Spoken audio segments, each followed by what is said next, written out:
new state income tax proposal and hefty fines for an Oklahoma refinery are just some of the stories you will find in Friday's edition of the Oklahoman. I'm Angie Bruss, and you're watching The Play.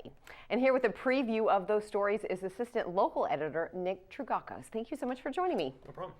All right, the Occupational Safety and Health Administration is proposing more than $280,000 for repeat and serious work violations that led to the death of 2 Wynnewood refinery workers last year. Now, what does a fine like this mean for the future of the company?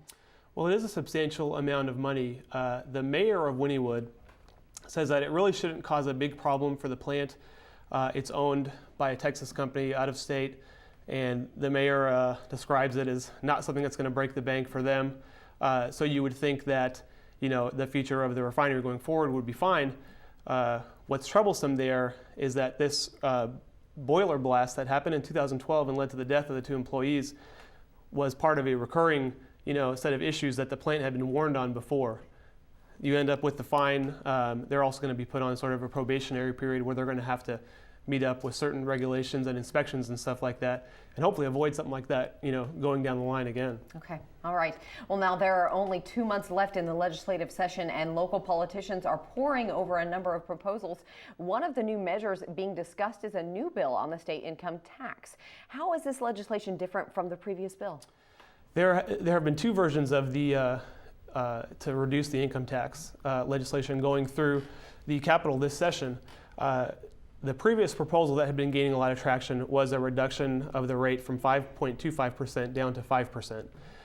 That's been tweaked a little bit now, and the legislators are aiming for a 4.95% rate, which may be a nice little boost in the on the paycheck for some of the employees in the state.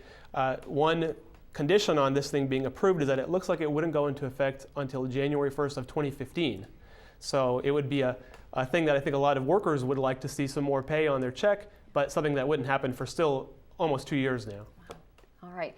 Well, thanks, Nick. Obviously, some great information. That'll all be in Friday's edition of the Oklahoman. All right. The Thunder takes on the San Antonio Spurs tonight. At stake, the top spot in the Western Conference. You can find complete coverage of the game as well as these other stories in Friday's edition of the Oklahoman.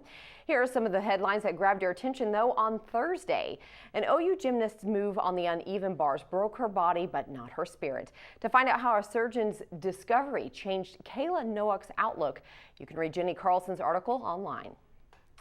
And it wasn't so much a headline about Sam Bradford, but a picture that had millions of readers chuckling. The former OU quarterback is seen here teaching a group in Peru how to make the horns down signal during a trip to South America. And famed film critic Roger Ebert died Thursday after a battle with cancer. Ebert had been a film critic for the Chicago Sun-Times since 1967. His famous thumbs up or thumbs down guided movie fans for decades.